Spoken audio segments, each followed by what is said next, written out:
Olá, sejam muito bem-vindos. Hoje a gente vai mergulhar fundo em uma das histórias mais incríveis sobre liderança e transição, a história do chamado de Josué. Vamos juntos decifrar os princípios que continuam super atuais e que aparecem nesse momento tão decisivo. E a grande pergunta que fica, né? A pergunta que vai guiar toda a nossa conversa aqui é: como é que se forma um verdadeiro líder? Será que é algo que acontece do dia para a noite, um estalar de dedos? Ou será que é o resultado de um processo bem longo? Olha, a história de Josué tem uma resposta fascinante para isso. Para a gente entender bem esse chamado, a gente precisa primeiro sentir o peso daquele momento. Imagina só, o povo de Israel estava ali, na beira de uma nova fase. O tempo de escravidão tinha ficado para trás, os 40 anos de caminhada no deserto estavam acabando. Era um tempo de batalha, de conquista pela frente, mas também de muita incerteza. E é exatamente nesse ponto de virada que surge a necessidade de um novo líder. Moisés, aquela figura gigante que guiou o povo por décadas, tinha morrido. Isso criou um vazio de liderança, sabe? Um espaço imenso. E era preciso que alguém assumisse para levar o povo finalmente à terra prometida. E então o chamado de Deus vem, de uma forma direta, impossível de ignorar. Presta atenção na clareza do comando. Primeiro, Moisés, meu servo, é morto. Ponto. O passado está encerrado. Depois, levanta-te. A ordem é para agir, e agir agora. Não tinha tempo para ficar pensando, para hesitar. Uma nação inteira dependia desse próximo passo. Ok, vamos aprofundar um pouco nisso. Porque o chamado de Josué pode até parecer repentino, mas não foi, nem de longe. Por trás daquele comando público daquele momento, existiam décadas de uma preparação silenciosa. Ninguém é chamado para uma tarefa gigante sem um aprendizado antes. 40 anos. Pensa só nesse número.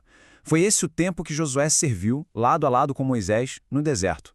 Isso não foi um cursinho rápido, um estágio de férias. Foi uma vida inteira dedicada a aprender, a observar e a servir. Cada dia ali era uma aula de como liderar um povo e, principalmente, de como seguir uma direção divina.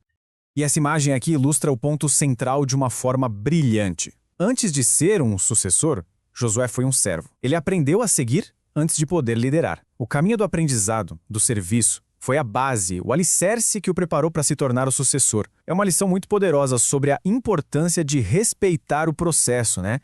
E esse princípio, na verdade, é universal. Como a gente vê aqui, um discípulo não é maior que seu mestre. O grande objetivo do treinamento é se espelhar na liderança. Josué chegou onde chegou porque ele se espelhou em Moisés, absorvendo a sabedoria e o jeito de conduzir as coisas do seu líder.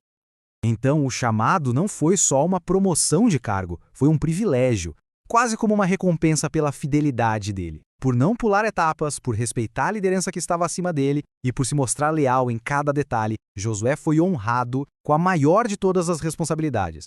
Bom, agora que a gente já entendeu a preparação, vamos dar uma olhada na estrutura do chamado em si. Porque todo chamado de Deus tem dois lados que não dá para separar, sabe? São como as duas faces de uma mesma moeda. E essa estrutura se divide nessas duas partes essenciais. De um lado, você tem as promessas divinas, que garantem todo o suporte para a missão, e do outro lado, as responsabilidades humanas, que são o que ativam essas promessas. Vamos analisar cada um desses lados. As promessas feitas a Josué eram gigantescas. Primeiro, a promessa da conquista. Todo lugar que eles pisassem seria deles. Mas o que sustentava essa promessa era algo ainda maior, a promessa da presença constante de Deus. Era essa presença que ia garantir a vitória e que ia impedir que eles se sentissem sozinhos, desamparados. Mas é claro, grandes promessas sempre vêm acompanhadas de grandes responsabilidades. O sucesso não seria automático. Tinha uma parte que cabia inteiramente a Josué e ao povo fazer. E essa direção divina se transformou num plano de ação muito claro, com 5 responsabilidades fundamentais para o novo líder. Vamos lá? Esforço, bom ânimo, obediência, uma comunicação que edifica e a busca constante por conhecimento. Vamos olhar de perto cada uma delas. A primeira de todas era o esforço. A ordem esforça-te significa basicamente tire força até mesmo da sua fraqueza. Era um chamado para dar o máximo em cada batalha, em cada decisão, em cada momento de estudo da palavra. A vitória seria um presente, mas o esforço era indispensável. A segunda era ter bom ânimo. E por quê? Simples. Porque o estado de espírito de um líder contagia todo mundo. Um líder para baixo gera um povo desanimado. Então, manter o ânimo, mesmo nos momentos de perda ou de derrota, era uma responsabilidade crucial para inspirar confiança em todos à sua volta. Em terceiro lugar, a obediência. Não adiantava nada só conhecer as instruções, era preciso seguir à risca. A obediência à palavra foi apresentada como grande segredo para uma missão próspera, bem-sucedida. Conhecer e não obedecer seria, na prática, rebelião. A quarta responsabilidade tinha a ver com a comunicação. Falar só o que edifica, o que constrói. A instrução foi bem clara. Não se aparte da tua boca o livro desta lei. As palavras de um líder deveriam trazer vida, encorajamento, força e estar sempre baseadas no ensino divino.